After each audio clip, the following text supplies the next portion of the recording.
అతన్ని కొంతమంది వైఎస్ఆర్ కాంగ్రెస్ పార్టీకి సంబంధించినటువంటి నాయకుల పేర్లు బయటికి చెప్పమని చెప్పేసి బెదిరించారు.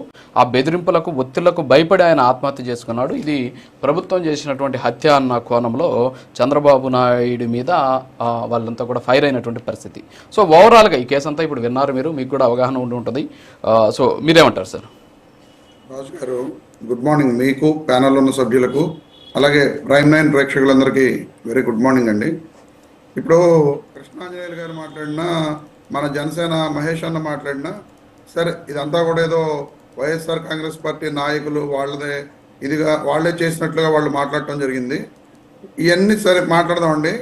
ఈ ఫిర్యాదు ఎవరైతే హైకోర్టుకి ఫిర్యాదు చేశారో ఆ వ్యక్తి గత నెల ముందో 2 నెల 15 రోజుల ముందు అతనే ఒక ఎలిగేషన్ చేశాడు. మీ అందరికీ గుర్తుందో లేదో, ఒక్కసారి ఆ వీడియో కూడా చూడవలసిందో కోరుతున్నాను.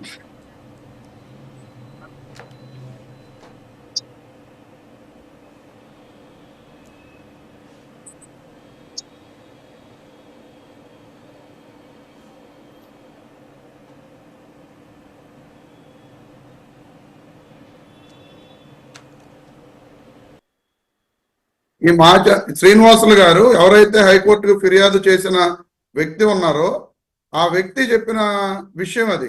ఎవరు? రవికుమార్ భార్యనే బెదిరించారు, 2 కోట్లు ఇవ్వమని, 5 కోట్లు ఇవ్వమని ఈ భానుప్రకాష్ రెడ్డి గారు ఈ కేసు రాజీ చేసుకోవడం కోసం బెదిరించారు అని చెప్పి ఎవరైతే ఫిర్యాదుదారు ఉన్నాడో ఆ ఫిర్యాదుదారు చెప్పిన స్టేట్మెంట్. ఇప్పటి వరకు ఆ విషయం మీద ఈ కూటమి ప్రభుత్వం ఎందుకు ఎంక్వైరీ చేయలేదండి? ఇప్పటి వరకు కనీసం భానుప్రకాష్ రెడ్డిని కానీ రవికుమార్ భార్యను కానీ పిలిచి ఎంక్వైరీ చేసిన విషయాన్ని మీరు ఎవరైనా ఎంక్వైరీ చేశారు, ఇది తప్పు అని కానీ లేదా ఒప్పు అని కానీ మిరపల మహేష్ గారు కానీ కృష్ణాంజనేయులు గారు కానీ తర్వాత మాట్లాడే వంశీ అని కానీ దాని మీద క్లారిటీ చెప్పగలరా? ఎంతసేపు కూడా కేవలం వైఎస్ఆర్ కాంగ్రెస్ పార్టీ భూమన కరుణాకర్ రెడ్డి గారిని కానీ లేకపోతే వైఎస్ఆర్ కాంగ్రెస్ పార్టీ నాయకులని అధికారులని ఇందులో బూచిగా చూపించి వీళ్ళే చేశారు అని చూపించడం అనేది కరెక్ట్ కాదు. క్లియర్గా నేను చెప్పదలుచుకున్నా. దీంట్లో ఎవరైతే ఈ రోజున ఇప్పుడు ఈ ఫిర్యాదుదారు శ్రీనివాసులు గారు చెప్పినట్లుగా భానుప్రకాష్ రెడ్డి గారు 5 కోట్లు అడిగారు అని చెప్పి ఆయనే చెప్తున్నారు. వీళ్ళ మీద ఒత్తిడి రకరకాల, మీరు కరుణాకర్ రెడ్డి గారి పేరు చెప్పండి, లేకపోతే వేరే వ్యక్తుల పేర్లు చెప్పండి, అవి అని చెప్పి వాళ్ళని ప్రెజర్ చేస్తున్న సంఘటనలు కూడా బయటకు వస్తున్నాయి.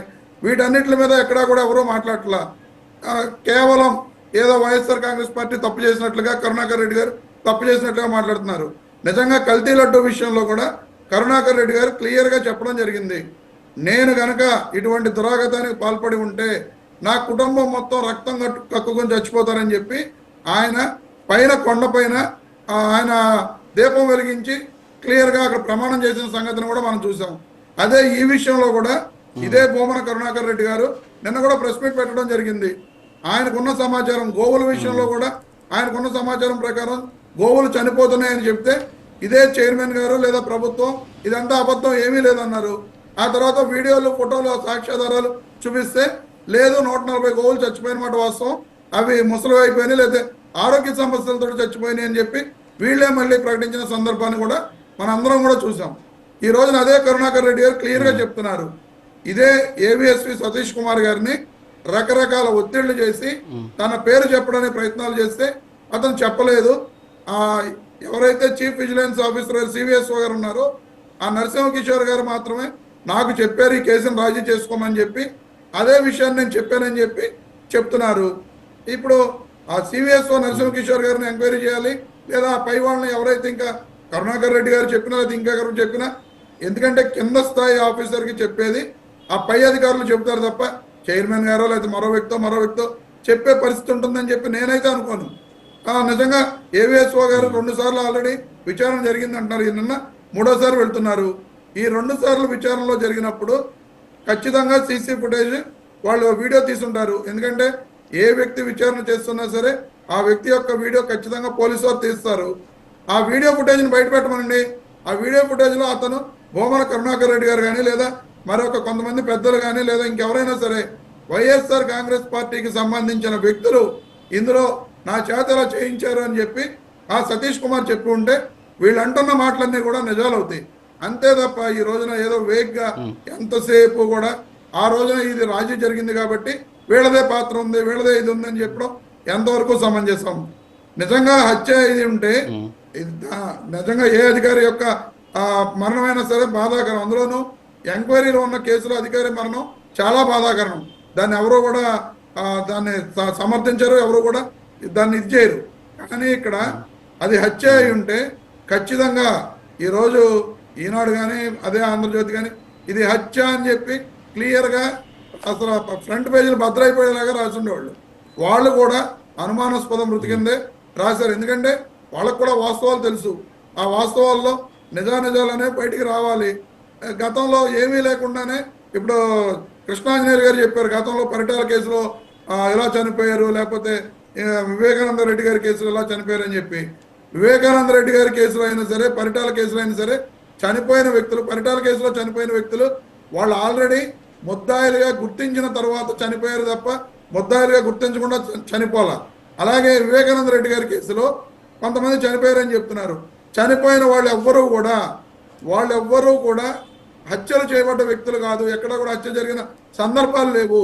వాళ్ళకున్న అనారోగ్య సమస్యలతోటి ఒక అతను వాచ్మెన్ 80 ఏళ్ల వృద్ధుడు, మరొక అతను అభిషేక్ రెడ్డి అని చెప్పి అతనికి గత 3-4 సంవత్సరాలుగా అనారోగ్యంతో బాధపడుతున్న వ్యక్తి, మరొక ఈసీ గంగిరెడ్డి గారు డాక్టర్ గారు, భారతీ రెడ్డి గారు తండ్రి గారు, ఆయన 80 ఏళ్ళు పైబడిన వ్యక్తి, ఆయన అనారోగ్యంతో చనిపోవడం జరిగింది.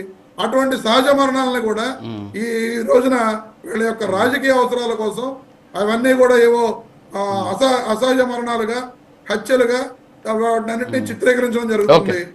నిజంగా ఇవన్నీ కూడా హత్యలు అయితే మీ ప్రభుత్వం ఉంది, ఈ రోజున ఎంక్వైరీ చేయండి, విచారణ చేసి అవన్నీ కూడా హత్యలు అని చెప్పి నిరూపించండి. అటువంటి నిరూపణలు అనేవి ఏమీ లేకుండా ఎంతసేపు కూడా ఎదుటి మీద దుష్ప్రచారం చేయడం తప్ప వేరే వ్యవహారం అనేది ఏమీ లేదు.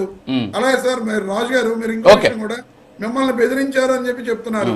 ఆ ఇన్సిడెంట్ ఎప్పుడు జరిగింది అనేది ఒకసారి నేను తెలుసుకోవాలనుకుంటున్నాను. అది జగన్మోహన్ రెడ్డి గారి ప్రభుత్వంలో జరిగిందా లేదా ఈ కూటమి ప్రభుత్వంలో జరిగింది అనేది ఒకసారి మీరు చెప్పవలసిందిగా కోరుతున్నానండి. ఓకే, ఇది ఏప్రిల్లో ఒక నిమిషం చెప్తున్నా అండి. ఏప్రిల్లో దొంగను పట్టుకున్నారు, సెప్టెంబర్లో రాజీ చేసుకున్నారు, మేలో ఛార్జ్ షీట్ వేశారు. అంటే న్యాయపరమైనటువంటి అంశాల్లో అంటే ఏ కేసులో కూడా లేనటువంటి వేగంగా జరిగినటువంటి కేసు ఇది. సరే, ఈ రెండింటికి మధ్యలో జూలైలో ఈ అంశాన్ని నేను బయటపెట్టా.